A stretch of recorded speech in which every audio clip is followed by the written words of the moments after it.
오늘 디모데전서 이제 마지막 부분인데 지금까지 이제 목회에 대한 가르침에 대해서 나왔고 이제 돈에 대한 그런 가르침을 우리에게 주는 그런 말씀입니다. 여러분, 우리가 살아가는데 꼭 필요한 것이 있습니다. 그것은 무엇일까요? 많은 것이 있지만 돈이 필요합니다.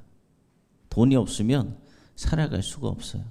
편리하고 좋은 것이 돈이에요. 그래서 세상에 많은 사람들이 무엇을 섬깁니까? 돈을 섬겨요. 돈을 쫓아서 살아갑니다. 그래서 지금 무엇이 되었냐? 현대인들에게 우리에게 가장 큰 우상이 돈이 되었어요. 재물에 대한 이 하나님 말씀에 오늘 우리가 귀를 기울이고 하나님이 어떻게 말씀하시는지 그 말씀에 순종함으로 돈을 섬기지 않고 다스리는 성도가 다 되어지기를 소망하고 축복합니다. 하나님께서 우리에게 다스리라고 하셨지 생육하고 번성하고 다스려라 하셨지 노예가 되지 말라, 종이 되지 말라, 그렇게 하신 거예요. 다스리라는 말은. 그래서 오늘 말씀의 제목은 돈에 대한 성도의 바른 자세라는 제목으로 말씀을 전하고자 합니다. 바울은 오늘 마지막 말씀 가운데 뭐라고 이야기하느냐? 돈을 사랑하는 것이 일만 악의 뿌리다 라고 이야기하면서, 그러니까 돈이 필요해요. 필요하지만 과도한 욕망, 과도하게 가지려고 하는 것, 그것을 자제하라 라고 우리에게 말씀하고 있는 것입니다. 돈 없이 살 수 있습니까? 쌀을 사려고 해도 무엇을 사죠? 돈으로 사요. 여러분들 지금 우리가 여기 안에 예배당에 있지만 돈 없으면 지금 예배당도 없죠. 추워지는 날씨 속에서 돈 없으면 난방도 못 해요. 돈 없으면 이 불도 못 켜요. 돈은 필요합니다. 하지만 돈 없이 살 수 없지만 필요와 갈망은 다르다라는 것입니다. 필요는 하죠. 하지만 갈망하지 말라. 돈을 사랑하는 것은 필요한 것 이상으로 돈 자체를 목적으로 삼고 갈망하는 상태, 그 상태를 말합니다. 돈을 사랑한다는 것은 필요한 부분이 있는데 그 필요한 부분을 넘어서 그 돈만 바라보고 돈 자체를 목적으로 삼고 갈망하는 상태가 돈을 사랑하는 것이다. 여러분, 돈은 삶에 필요한 도구로서 사람이 다스려야 할 대상이지 사랑과 숭배의 대상이 될 수가 없어요. 하나님은 우리를 그렇게 창조하셨고 우리가 그렇게 살아가기를 원하십니다. 우리가 그렇지 않으면 그것이 돈이 우리의 우상이 되기 때문이에요. 그래서 바울은 탐심을 무엇이라고 하느냐? 우상숭배다라고 이야기합니다. 탐심, 필요 이상으로 가지려고 하는 것, 그것은 우상숭배다. 오늘날 많은 사람들이 돈을 우상으로 섬기며 돈을 위해서 무슨 일이든 하려고 해요. 돈이면 다 된다. 만몬신이죠. 우상이에요. 하나님 외에 다른 신이에요. 필요 이상으로 가지려고 한다는 거예요. 그래서 예수님은 사람이 하나님과 재물을 겸하여 섬길 수 있다고 했습니까? 섬길 수 없다라고 분명 말씀하셨습니다. 살아가려면 돈이 있어야 되는데 필요 이상으로 가지려고 하면 하나님과 재물 사이에서 갈등을 합니다. 그 성경에 보면 부자 청년이 어떻게 했어요? 주님을 따르려고 하다가 그 재물을 포기하지 못해서 그냥 주님을 떠나가고 재물을 선택했습니다. 그래서 하나님께서 말씀하신 거예요. 하나님이 사람이 재물과 하나님을 겸하여 섬길 수 없다. 바울은 돈을 탐내는 자는 미혹을 받아서 믿음으로 떠나게 된다. 믿음에서 떠나게 된다. 돈을 탐내게 되면은 결국에 사람들을 보면은 돈과 하나님 사이에서 돈을 선택하면 결국에는 미혹을 받아요. 그 돈의 유혹에 쫓겨서 그것을 선택하다 보면은 믿음에서 신앙생활에서 떠나게 됩니다. 그래서 나중에는 어떻게 되느냐? 그것이 자기에게 다시 올무가 되어서 자기를 찌르게 된다라고 경고의 말씀을 하고 있는 것입니다. 사람들은 어떻게 생각하느냐? 돈을 많은 버는 것이 축복이다라고 생각해요.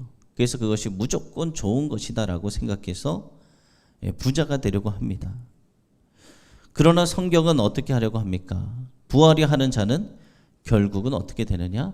파멸과 멸망에 놓이게 된다라고 우리에게 성경에서 말씀하고 있는 거예요. 그래서 성도는 어떻게 해야 되느냐? 돈에 대한 탐심, 미혹 이것을 경계하고 오직 하나님만을 의지해야 돼요. 돈이 왜 필요하느냐? 여러분 돈이 왜 필요합니까? 돈 가지고 무엇 하려고 그렇게 사람들은 돈을 모으려고 하는 것일까요? 그 돈이 하나님과 상관이 있습니까? 아니면 나와 상관이 있습니까? 그 모든 것은 하나님과 상관이 있는 것이 되어야 한다는 것입니다. 바울은 또 이렇게 이야기했어요. 먹을 것과 입을 것이 있은즉 족한 줄로 알아. 오늘 먹을 것, 입을 것이 있으면 그걸로 족한 줄 알라. 자족하라는 것입니다. 그러면서 바울은 이야기했잖아요. 능력 주시는 그리스도 안에서 부족한 데나 가난한 데나 처할 수 있는 일체의 비결을 배워노라 라고 바울이 고백했습니다. 있으면 있는 대로, 없으며 얻는 대로 주님 안에서 주님이 주시는 것 누리며 그것을 살아가는 것, 그것의 자족의 비결을 배워노라 라고 바울이 고백합니다. 그런 삶이 하루하루 은혜의 삶을 살아가는 거예요. 주님이 먹이시고 입히시는 은혜의 삶. 그래서 그런 사람은 어떻게 되느냐? 물질이 있어도 그 물질이 있고 없고에 흔들리지 않고 그냥 날마다 하나님 앞에 경건한 삶 살아가기 위해 최선을 다하는 사람. 그런 사람들이 바로 하나님의 사람이에요. 그래서 바울은 이런 고백을 하면서 오직 하나님만을 사랑하고 우리 그리스도인들이 재물에 휘둘리지 않고 오히려 어떤 자가 되어야 되느냐? 다스리는 성도가 되기를 원한다라고 말씀하고 있는 것입니다. 그러니까 하나님께서 우리를 창조하실 때 생육하고 번성하고 다스려 모든 것을 다스려라. 돈이든 뭐든 다 다스리는 존재가 되어야 된다. 노예가 되지 말라라고 이야기하는 것입니다.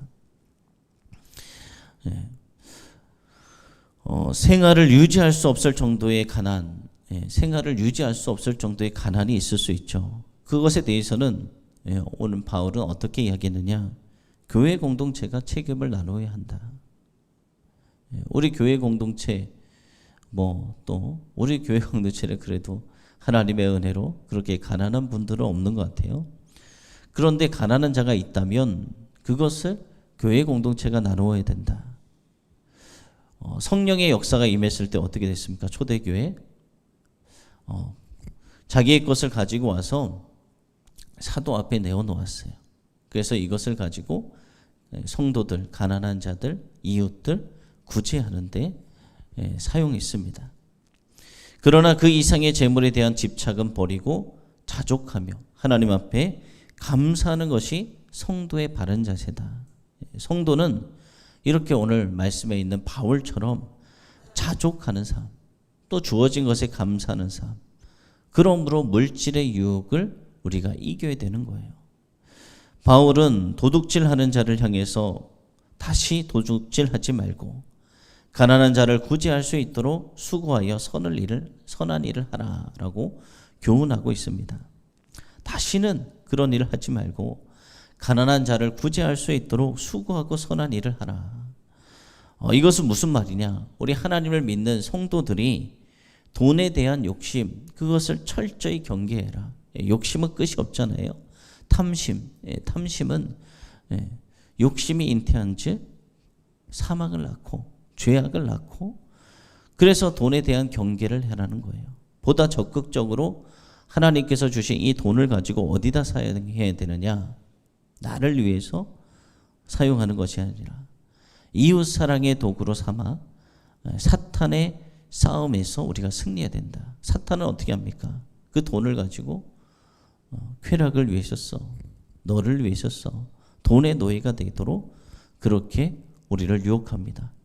그래서 우리는 어떻게 됩니까? 그리스도인들은 성실히 일을 해야죠. 하나님의 자녀라면 성실히 일을 하고 번 돈으로 자기의 자기가 생활할 수 있으면 하고, 또 그것을 남는 것을 가지고 가난한 이웃의 어려움을 책임지려는 자에게 하나님은 돈의 유익이 더 이상 그에게 임하지 않도록 하십니다. 그래서 나누어지는 거, 흘려주는 것이 의뢰인 거예요. 이 초대교회에 보면은 이 공동체에서 어떤 일들이 일어나느냐? 자기의 소유를 팔아서 가난한 자들을 구제하기 위해서 사도들 앞에 내어놓는 이 선행들이 끊이지 않았어요. 성령의 역사가 임해서 바로 돈의 힘을 극복하고 승리하는 사람들의 모습이에요. 돈의 유혹이 얼마나 큽니까? 사람들이 다 자기를 위해서만 쓰려고 하지 그것을 다른 사람을 위해서 쓰려고 하지 않잖아요. 조금이라도 더 모아서 더 가져서 나를 위해서 쓰려고 하지 그것을 이웃을 위해 쓰려고 하지 않습니다. 성도는 돈으로 어떻게 해야 되느냐? 하나님을 기쁘시게 해야 돼요. 하나님을 기쁘시게. 돈은 일만하게 뿌리라고 했잖아요. 그래서 우리가 선택에 따라서 하나님 선택하느냐 아니면 돈의 노예가 되느냐 이 두 가지로 나눠지는데 이 돈을 누가 주십니까? 하나님이 주시는 거예요. 그런데 그 돈을 자기가 자꾸 자기 것이라고 생각하고 채우고 이미 자기는 쓸 정도로 됐는데 만족하지 못하고 탐심으로 더 하면은 그것이 나중에 올무가 된다라고 오늘 또 말씀해 주셨습니다. 그래서 성도는 하나님을 기쁘시게 하고 또 자신의 믿음을 지키며 하나님께 영광 돌려야 되는 자들이 바로 성도입니다. 지금 이 시대 보면 많은 사람들이 거의 다 돈의 노예가 되어서 살아가고 있어요. 그래서 돈이 있으면 돈이 많이 생기면 웃고 돈이 없으면 울고 그런 시대 속에 살아가고 있습니다. 그러나 하나님의 자녀인 우리 성도는 이 돈을 선한 일에 사용함으로 만물의 주인이신 하나님을 기쁘시게 해야 되는 것입니다.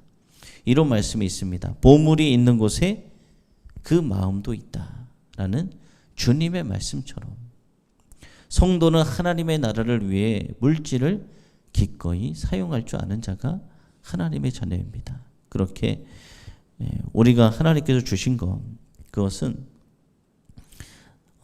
자족, 우리 만족, 우리 오늘 말씀에 말하고 있잖아요. 나에게 쓰실 만큼 주신 거예요. 그 더 주셨다. 더 주신 이유가 무엇일까요? 이웃을 섬기라는 거예요. 하나님을 섬기고 이웃을 섬기고 주변의 어려운 이웃들에게 베풀고 그것이 하나님께서 우리에게 물질을 주신 이유입니다.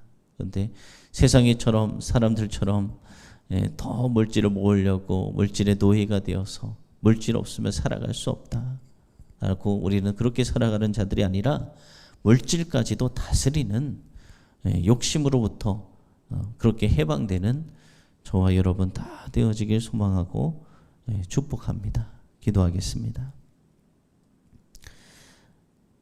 살아계시고 은혜가 풍성하신 하나님, 오늘 새벽에 디모데전서의 말씀을 통해서 돈에 대해서 또 우리에게 말씀해 주십니다. 돈은 필요한 것입니다. 돈이 없으면 우리는 밥을 먹을 수도 없고 우리는 이 시간에 예배당에서 예배를 드릴 수도 없고 우리가 살아가는데 돈이 꼭 필요합니다. 하지만 오늘 말씀 가운데 돈은 일만하게 뿌리다 라는 또 말씀을 주셨습니다. 이것은 만족이 아니라 주어진 것에 만족이 아니라 살아가는데 꼭 필요한 만큼의 것만 있으면 되는데 그 이상을 넘어서 갈망하고 욕심을 내는 것 그것이 죄악을 낳게 된다라는 것을 우리에게 말씀해 주십니다. 하나님께서 우리에게 물질을 주셨는데 우리에게 필요한 만큼 주셨습니다. 그리고 더 주셨습니다. 그것은 하나님 나라와 이웃을 위해 섬기라고 주신 것입니다. 우리 주의 나라의 백성들은 하나님 말씀에 순종하여 이렇게 살아가게 하여 주시옵소서. 물질을 다스리는 자, 물질의 노예가 되어서 끝없이 나의 욕망 때문에 이끌려 질질 끌려가는 인생이 아니라 하나님께서 주신 것 욕심 절제하며 그것을 또 흘려보내는 축복의 통로들이 다 되어지게 하여 주시옵소서. 구제하는 자는 하나님께서 마르지 않게 해주신다고 주님 말씀하여 주셨습니다. 그 약속처럼 하나님의 축복이 넘치는 우리 성도들의 가정이 또 기업이 우리 교회가 되어질 수 있도록 하나님께서 역사하여 주시옵소서. 모든 것을 주님께 맡깁니다. 살아계신 예수님의 이름으로 기도드립니다.